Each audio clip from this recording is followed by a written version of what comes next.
पूजा कब है, कैसे करें? छठ पूजा नहाए खाए की परंपरा, क्या खाना चाहिए और क्या नहीं। छठी मैया को 3 चीज कभी मत चढ़ाना, व्रत टूट जाता है। संतान को होते हैं कष्ट। छठ में कौन से कपड़े पहनना चाहिए और कौन से नहीं, इस रंग के कपड़े कभी मत पहनना, व्रत टूट जाता है। छठी मैया को किस चीज का भोग नहीं लगाना चाहिए और छठ व्रत में कौन सी गलती नहीं करना चाहिए। और यदि जिनके घर के पास नदी या तालाब या गंगा या समुद्र नहीं है, तब वह क्या करें। और साथ ही जानिए 3 ऐसी महिलाएं हैं जिन्हें छठ का व्रत नहीं रखना चाहिए, छठ पूजा नहीं करना चाहिए। घोर पाप लगता है, व्रत टूट जाता है, उल्टा संतान को जीवन भर मिलते हैं कष्ट।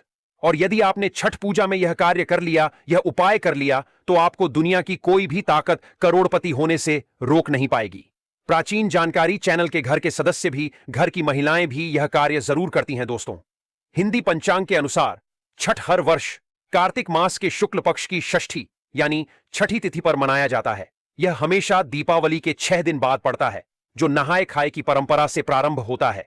यह व्रत करने वाले व्रत भारी 36 घंटे तक निर्जला व्रत रखते हैं, जिसके बाद छठी मैया की आराधना और सूर्य देव को अर्घ्य देने के बाद इस व्रत का समापन किया जाता है।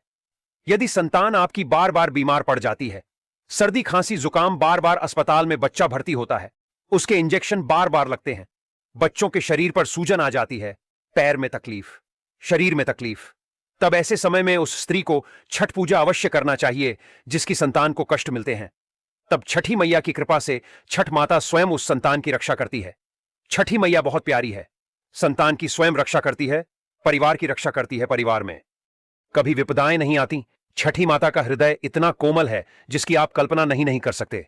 खासकर संतान दीर्घायु होती है, परिवार खुशहाल होता है, जीवन भर इतना सुख घर में बरसता है जिसकी आप कल्पना भी नहीं कर पाएंगे। छठी मां ब्रह्मांड की मां है, संसार की मां है, संतान की मां है।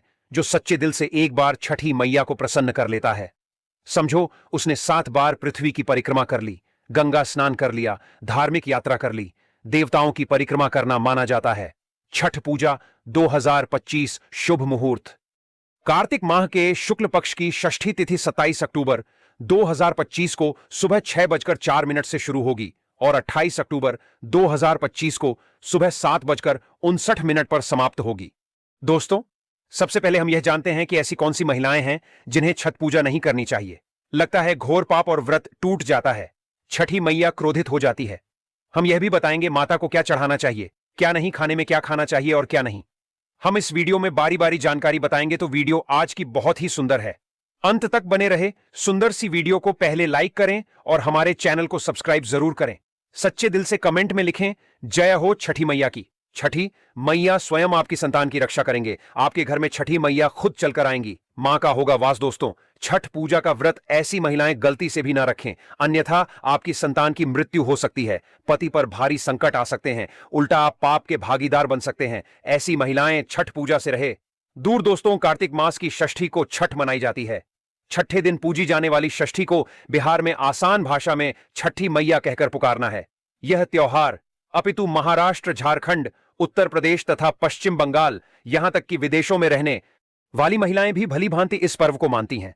मान्यता है कि छठ पूजा के दौरान पूजी जाने वाली यह माता सूर्य भगवान की बहन है, इसीलिए लोग सूर्य को अर्घ्य देकर छठ मैया को प्रसन्न करते हैं।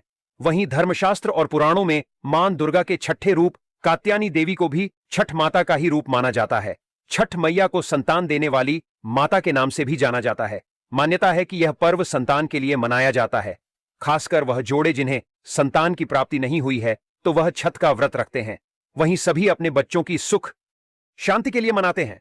लेकिन क्या आप जानते हैं, कुछ ऐसी महिलाएं भी हैं जिन्हें छठ पूजा का व्रत गलती से भी नहीं रखना चाहिए। यह सबसे बड़ा घोर पाप माना जाता है। महिलाएं ऐसी गलती कभी ना करें, तो चलिए जानते हैं।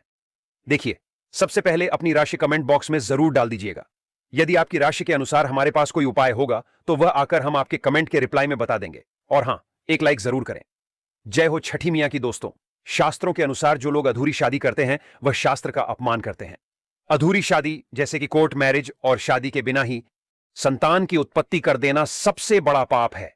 ऐसे में छठ पूजा का व्रत ऐसे लोगों को अपनी संतान के लिए कभी नहीं रखना चाहिए, क्योंकि आपने हिंदू रीति रिवाजों के अनुसार 7 फेरे नहीं लिए हैं। और वहीं बिन शादी के जब ऐसे लोग साथ में रहते हैं तो समाज में ऐसा रिश्ता कलंकित होता है। दोस्तों, बहुत से लोग ऐसे हैं जो भाग कर शादी करते हैं और परिवार को दुखी कर देते हैं, माता पिता को समाज में कलंकित कर देते हैं, माता पिता को रुलाते हैं, परिवार को रुलाते हैं, समाज को बदनाम करते हैं, ऐसे लोग पूरे जनजीवन समस्त संसार के लिए श्रापित हैं।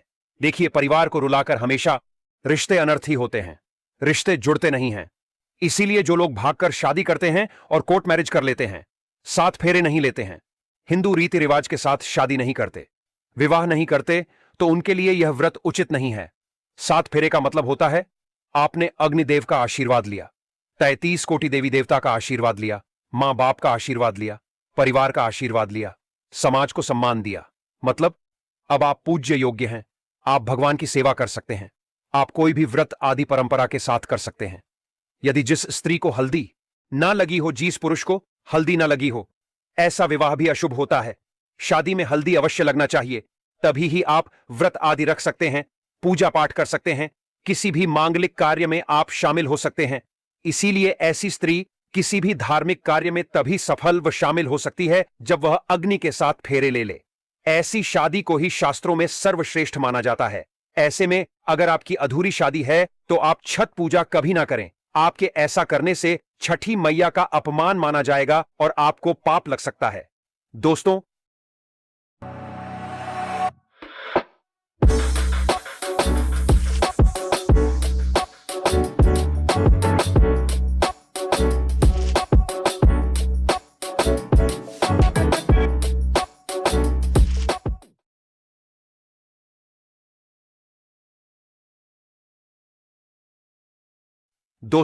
शास्त्रों के अनुसार इस व्रत को सच्चे मन से रखना चाहिए।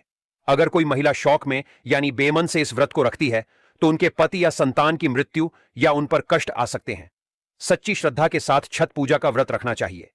इस व्रत के सफल होने से संतान सुख की प्राप्ति होती है, संतान को कष्ट कभी नहीं आते। छठी मैया करती है रक्षा, घर परिवार होता है खुशहाल। जो लोग छठ पूजा करते हैं तो छठी मैया उनके इर्द गिर्द, उनके घर के आसपास सदैव घूमती रहती है, उनकी रक्षा करती है, उनकी संतानों की रक्षा करती। जो बांझ महिलाएं हैं उन्हें संतान सुख की प्राप्ति देती है, लेकिन सच्चे हृदय से ही माता को पुकारे। दोस्तों, छठ पूजा करने से सैकड़ों युगों के फल की प्राप्ति होती है, परिवार में सुख समृद्धि धन की प्राप्ति होती है। छठी मैया की पूजा से सभी मनोकामनाएं होती हैं। पूरी वहीं कुंवारी कन्याएं और पुरुष भी छठ पूजा कर सकते हैं। छठ पूजा का फल कई लाख गुना प्राप्त होता है। इससे व्यक्ति के सभी पाप खत्म हो जाते हैं और सुख समृद्धि की प्राप्ति होती है। छठ पूजा का व्रत पूरा करने से स्वयं छठी मैया आपके पूरे घर की रक्षा करती है। दोस्तों, अब यह भी जान लेते हैं कि छठ मैया को ऐसी कौन सी 3 चीजें हैं जो नहीं चढ़ानी चाहिए। भयंकर पाप लगता है दोस्तों। नंबर 1, सूर्य भगवान को अर्घ देने के लिए तांबे का लौटा ही प्रयोग करें, लेकिन भूलकर भी चांदी, स्टील, शीशा और प्लास्टिक के बर्तन से अर्घ नहीं देना चाहिए, इससे व्रत टूट सकता है दोस्तों।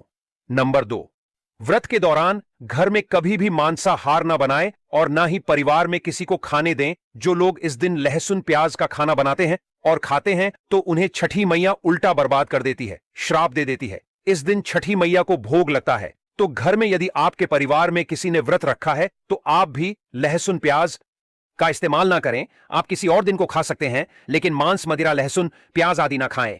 मान लीजिए छठ व्रत आपकी बहन ने रखा है और आप दूर भी रहते हैं, तब भी आप लहसुन प्याज ना खाएं, नहीं तो उनका व्रत टूट सकता है। साथ ही साथ व्रत के दौरान घर में मदिरा आदि और धूम्रपान भी नहीं करना चाहिए दोस्तों।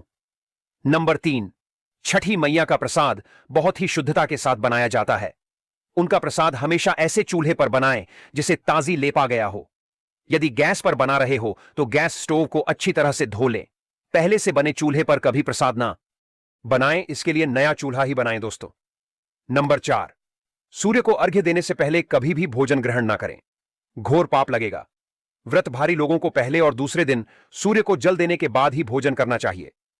व्रत के दौरान भोजन के प्रति मन में लालसा ना रखें, व्रत टूटता है। नंबर 5, छठी मैया से मांगी मन्नत अगर पूरी हो जाए तो आपको अपनी मन्नत का पूरा होने की विशेष पूजा जरूर करनी चाहिए, अन्यथा मैया के प्रकोप का सामना करना पड़ सकता है।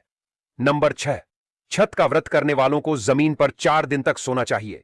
छठ पूजा वाले कमरे में ही अपना आसन लगाना चाहिए। ऐसे में आपको छठ मैया का ध्यान करते रहना चाहिए। इससे मां आपके व्रत को संपूर्ण करती है और कोई भी विघ्न बाधा नहीं आती है। नंबर 7, जिस जगह पर प्रसाद बन रहा हो वहां साधारण भोजन भी नहीं बनाना चाहिए। साथ ही साथ उस स्थान पर खाना भी वर्जित है। दोस्तों, नंबर 8, प्रसाद बनाते हुए नमक का हाथ भी किसी पूजा